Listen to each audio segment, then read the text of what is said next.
Good morning and good afternoon for those in the East Coast, and welcome to the webinar today. And very pleased that you've joined us. Appreciate you taking the time out of your busy day.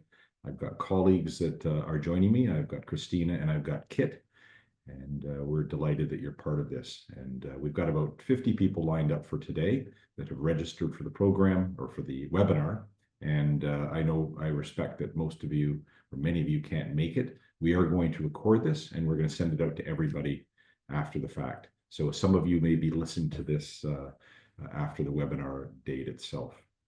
And again, any questions you may have, please feel free to throw them in the Q&A in the chat, and we'll be able to get to them after. Today, we're talking about the Certificate in Professional Impact Analysis. And again, very new program that we've got here at the Queen's Business School at Smith. And I'm delighted that you're part of this webinar today. So let's begin today and just acknowledge, of course, at Queen's University, at Smith School of Business, where we are in the studio facilities at Kingston, all situated on traditional Anishinaabe and Haudenosaunee territory. And there's also a significant Métis community and First Peoples across other nations across Turtle Island present today. We're grateful to be able to live, to learn, to play, to conduct this webinar on these lands, and respectful of that for sure. So welcome. And again, very, very focused on today. We'll keep this tight. We know you're busy. Your schedule, your time is important. We'll keep it to half an hour. Happy to linger after that as far as any questions go. My name is Glenn Hollis. I am the program director of the CPIA program. And part of the certificate is part of the Center for Entrepreneurship, Innovation, and Social Impact. I'll talk a little bit more about that when I get to our faculty teams that are part of the program. So if we just go up to about 30,000 feet and we start to talk about this idea of impact, it really starts with the notion that great brands, and those could be companies that are for profit, they could be organizations, a strong provincial, municipal, federal government, not-for-profit, NGOs, those great ones that you can think of them in your mind's eye, they have this sense of purpose or this sense of care and a greater sense of people, planet, and communities. And that's something that we're going to talk a lot about today as we look to measure that. These leaders that are part of these great brands, they put their money where their programs are, where their head is, where their heart is, and it's noticed. And they invest in projects of many different types and kinds. So great brands, as you know, have higher value, and that could mean they've got greater loyalty among their customers, they've got greater engagement among their community if they're part of a government organization. And those that work for them have a pride, a sense of pride in terms of working for a company, a brand, an organization. So plain and simple, this idea of doing more good for an organization's success is really what we're going to talk about today. And ultimately that plays into this idea of doing good for the world. So this is the only program, I'll say it again, the only program that measures good. There's a similar program, if you were to look it up, at Oxford in the UK, although they don't go into the depth and rigor and evidence-based approach that we look at when we measure good or measure this idea of impact programs, impact investments. But it is very much about this mission that we're on, which enables leaders like you to measure good, and very simply, so you can do more good. And that's the thrust of this program and why we've put it together. And I'll talk about how we developed this program, why we developed this program.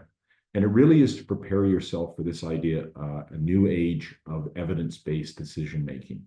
The rigor that goes into other parts of your organization, your business, all of those are coming to play when we look at how do we measure impact, how do we measure good. So let's just step back and talk about what is good.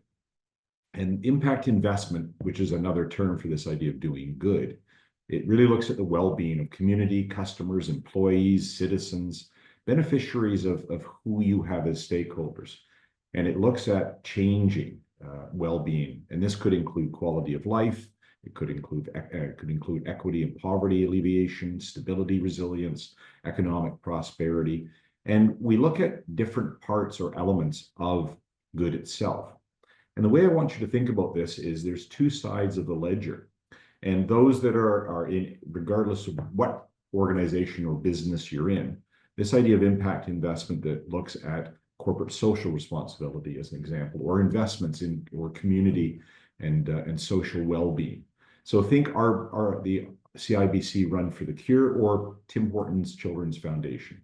And when you think of municipal, provincial, or federal government or World Vision, think about betterment work and betterment programs that they conduct in. The other side of the ledger, when we start to look at business projects and investments, and here we've got an example that we've had on the website for a number of months now, and it looks at Ocean Steel's green steel. They have their customers demanding that they look at the inputs to developing and building steel and what these customers would purchase. And that really pushed Ocean Steel to look at how do we procure our inputs to developing steel, and how do we ultimately create green steel? And then what's the benefit of that? Of course, there's a corporate benefit, and that's part of the measure as well that we'll talk about. But also, what's the benefit to society, to community? How does this green steel help the world? Warby Parker, the glass company, and they buy a pair, give a pair, the programs that they've got in place there. And again, that's good business, but it's also good for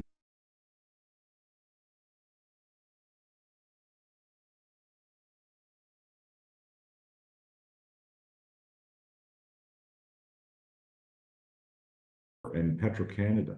But what's that residual, that knock-on kind of benefit when we look at how it helps the world?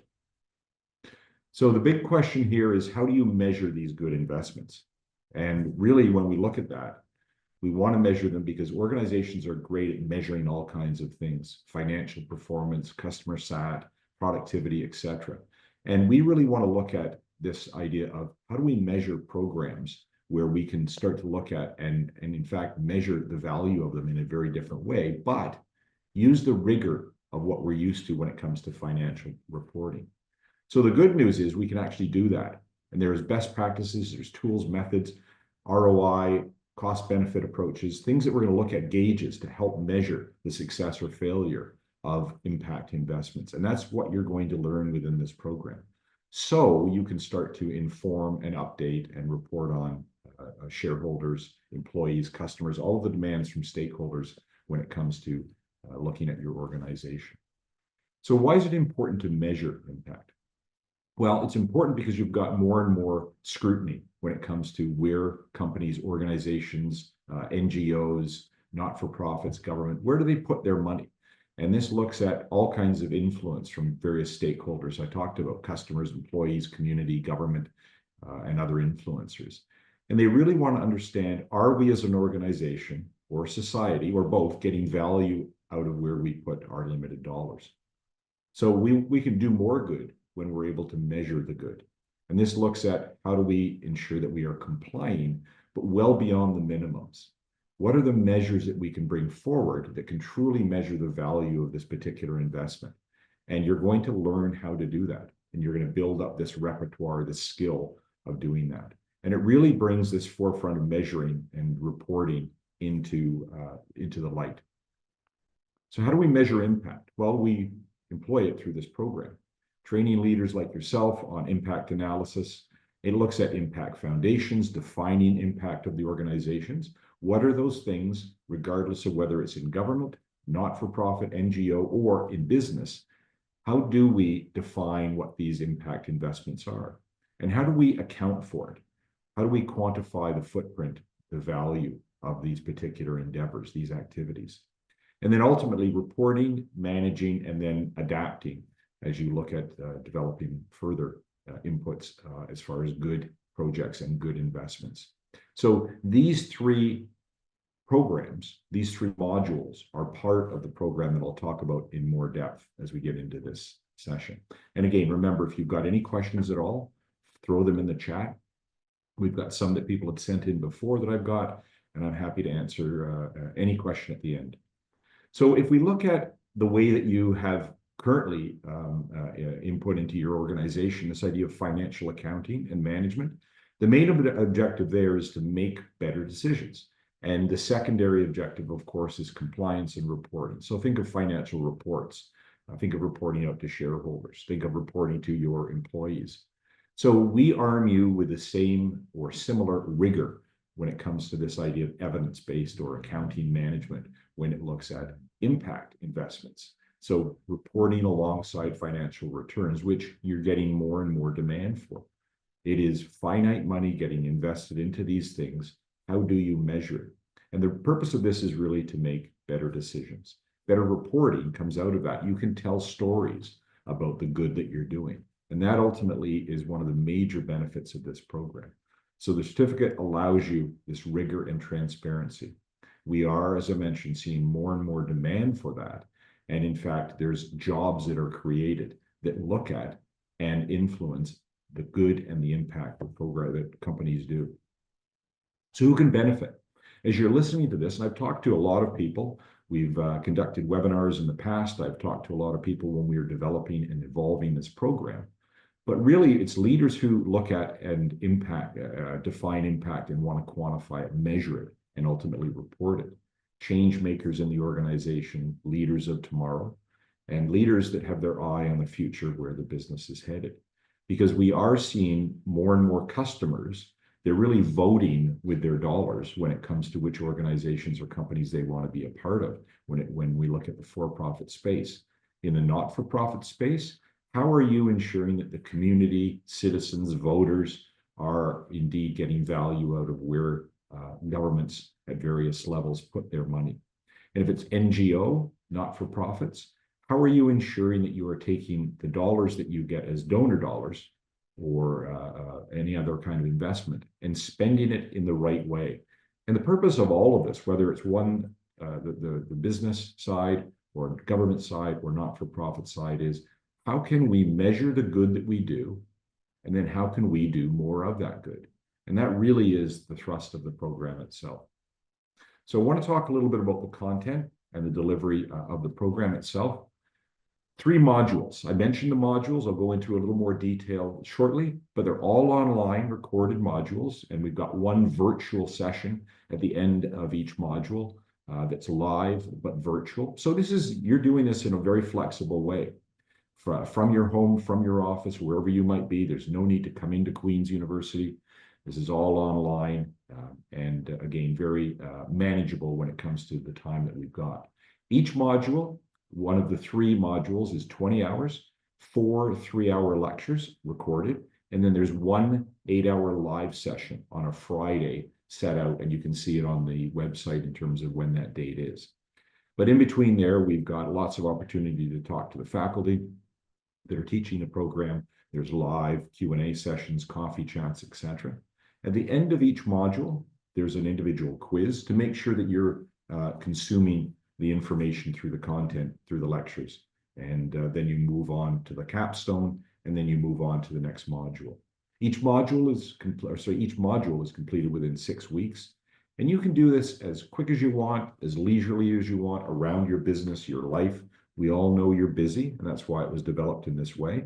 And then, of course, we've got the capstone session. There you work with coaches, you work with the faculty, and really make sure you put the program to a very practical sense and really get a depth of understanding.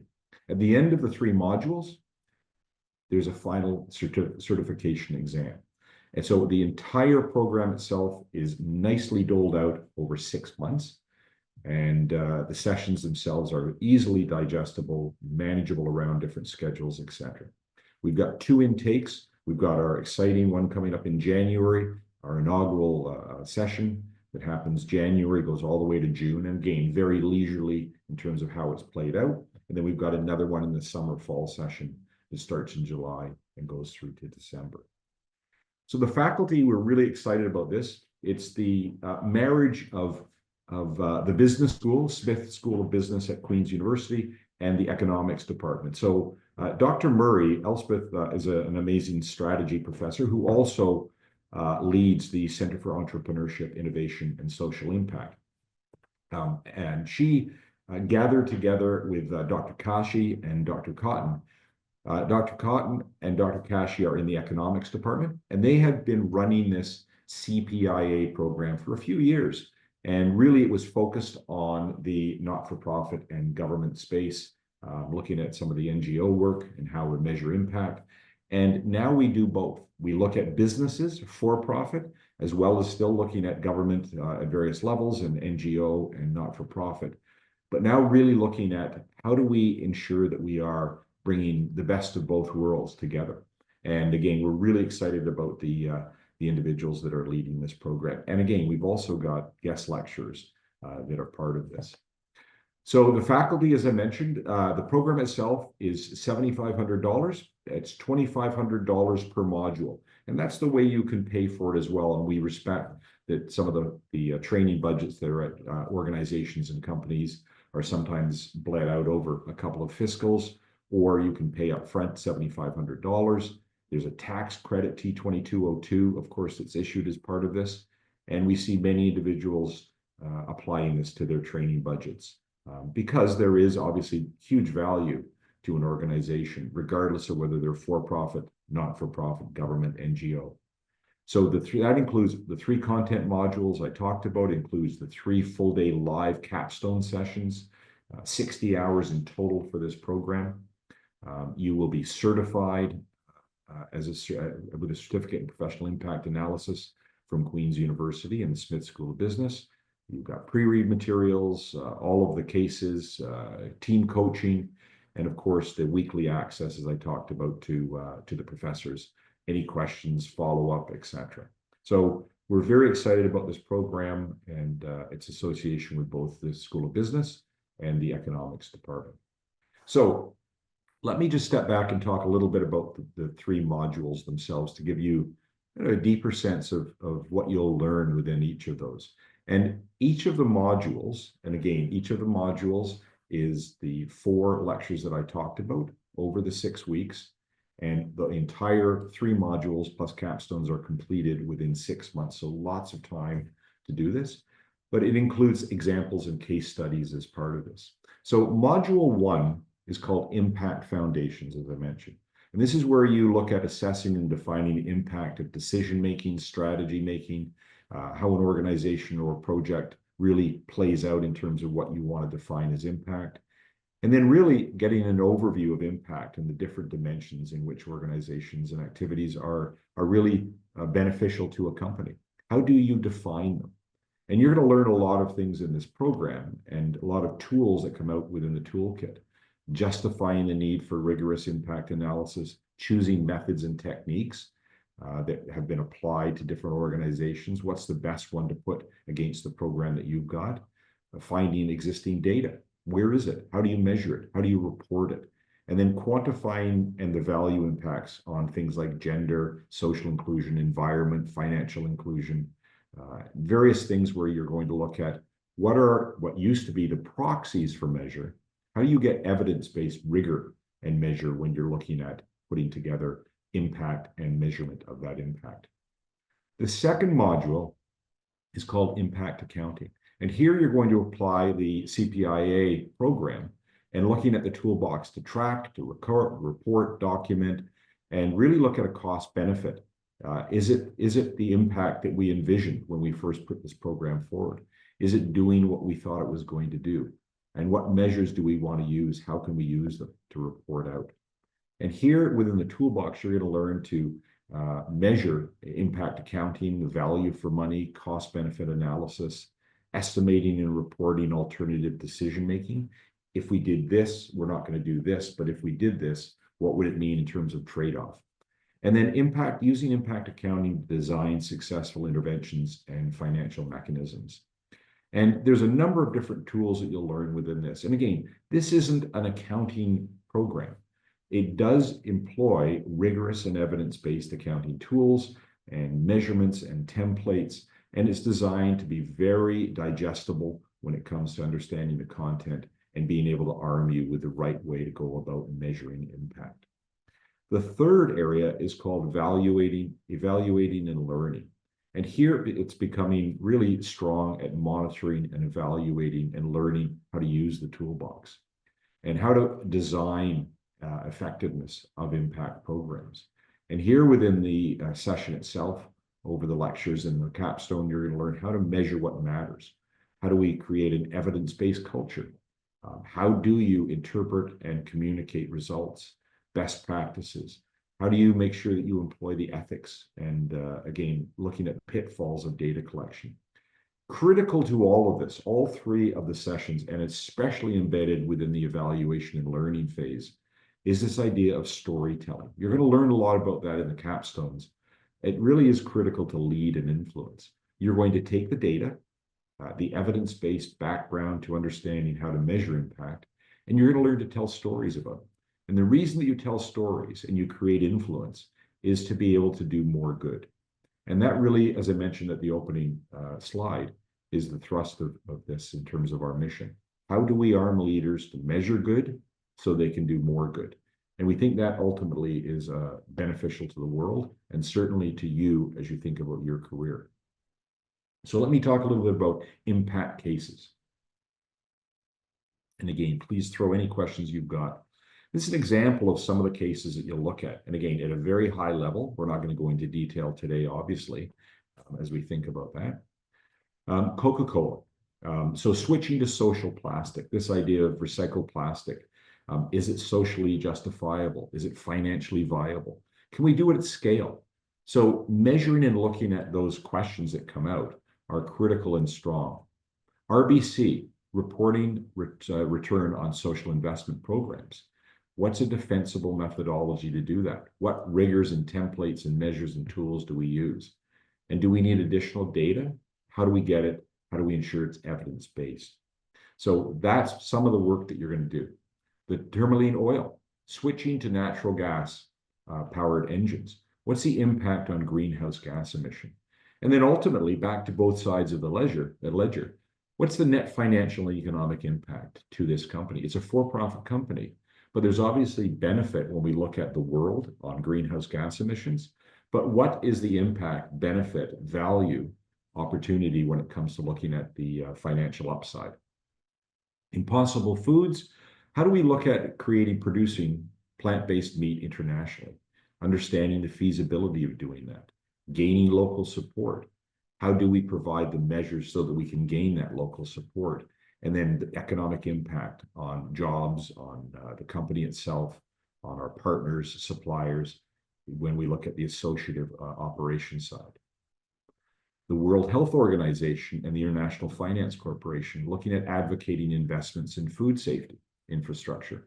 How do we measure the improvements? What does it cost? And what's the value of the benefits when we look at a health and trade side? So these are critical measures when we look at how do we look from an NGO standpoint. Tim Hortons Children's Foundation, decision-making. Do we invest in another camp? We've got great camps spread out across Canada and the US, but do we want to create another camp? Does it provide the kind of economic benefit for those economically underprivileged children? Do we draw more from franchisee RRNA, rent, royalty, and advertising to do that? Do we ask our customers to help fund the foundation? Or do we switch that around and do we say, well, if we didn't invest in that camp, what if we invested in something else that maybe has a wider kind of benefit when we think of projects and think of things like, Timbits Hockey, Smile Cookie, some of those different elements. This is really looking at the measure of good, but the value from an evidence-based standpoint. The other side of the ledger is the Tim Hortons business operations. Selling fair trade coffee, do we get into that program like a Starbucks and others have done? Or, as they did, do we invest in our own coffee partnership program, where we invest in small-sized farmer investments and create better coffee, better environmental programs, better economic programs, better education programs? What about fair hiring practices? How do we ensure that we are bringing the right people into our organization? And then what's the measure of that benefit? And then things like our sustainable distribution supply chain, looking at 500 plus truck fleet. What if we converted that all to electric? What does that benefit Tim's? And how does that benefit the world?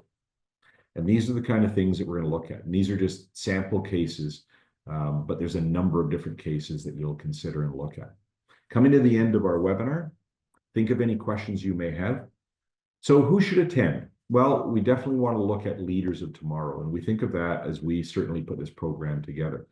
And I've talked to a number of different people, and people that are interested in this program, in fact, those that have already signed up for January, really want to make a difference. They've got this greater social good, this interest, and they know that the company that they work for has this same sense of making a difference. But the rigors and discipline and evidence-based science behind it needs to be played out within that organization, and they want to lead that. So it's special interest to those leaders in those organizations that are looking to develop those KPIs. It's a burgeoning career opportunity. We know that. We've talked to a number of organizations that we've got within our business school network. And I've talked to a number of different people that are in areas that may touch on this. And they are interested in measuring impact and putting more and more rigor to that. So Dr. Bauman had an interesting quote. And again, he said, we now have access to a long and evolving list of tools and frameworks.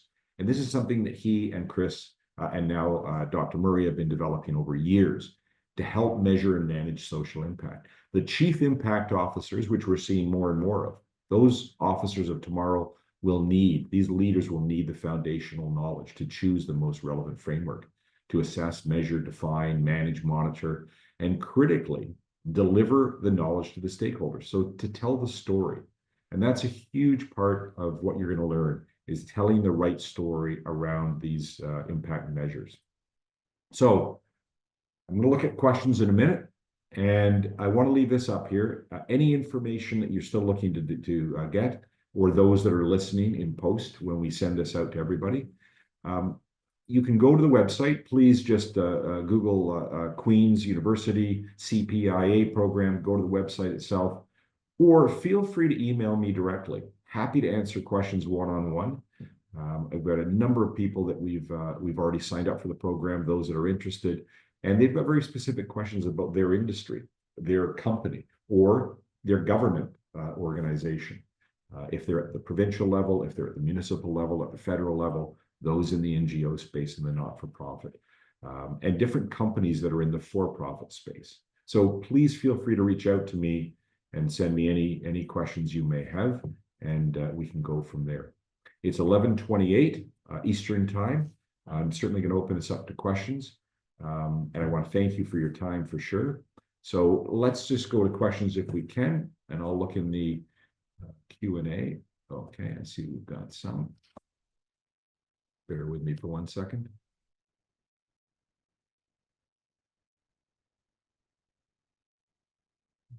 Okay.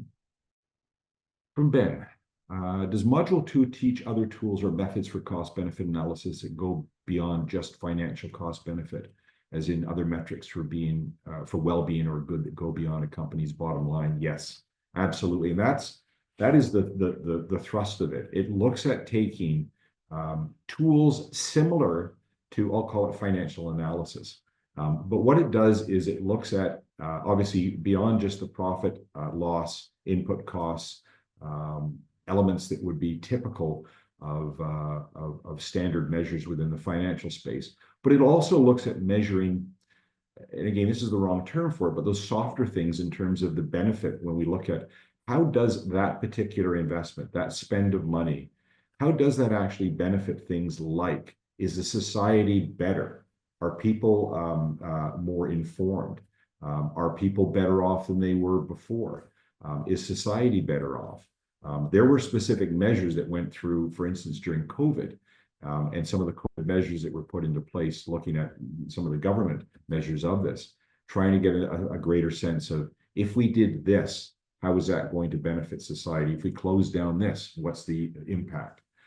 So yes, it does go beyond just financial cost benefit, and it looks at the benefit of investments, but also looks at the benefit to society, well-being, economic upside, environment, etc. And we can talk more about that as you get into the program. But also happy to connect you to the professor and professors as you want to look into the program itself. Just looking at, and again, throwing any questions you've got. So another question, what kinds of impact are we talking about? And I mentioned impact on the government side, and impact programs could be, how do we spend the dollars? How do we spend the dollars that we get as part of our municipal spend, provincial spend, federal spend? How do we ensure that we are getting benefit and value out of them? So there's a number of different cases and examples and measures that Dr. Bauman and Dr. Cotton are going to bring forward. And on the for-profit side, how do we measure both sides of the ledger when it comes to understanding if we invest in this particular type of production, as an example, how is that going to benefit the company? And how is that going to benefit society or the community? And both of those different aspects are measured. Within the NGO space, looking at examples like World Vision and ways that World Vision has spent their money in terms of helping to alleviate poverty or helping to feed children. Various examples like that where you can see what is the value of it and how do you measure it? How do you get the discipline to do that? Other questions that we've had sent in, what is the economics department and business school connection? Well, the beauty of that is it's both. We've had we have professors from both sides. So the rigor and discipline and evidence-based approach when it comes to economics, but also looking at and knowing that there's companies, organizations, for-profit, not-for-profit, that are getting more and more involved in this idea of doing good, corporate social responsibility. But they're also, on the other side, getting more and more questions from stakeholders. That could be shareholders if they're for-profit or they are a public company. It could be employees. It could be customers. Where do you get your products from? How do you develop your products? How do you develop your services?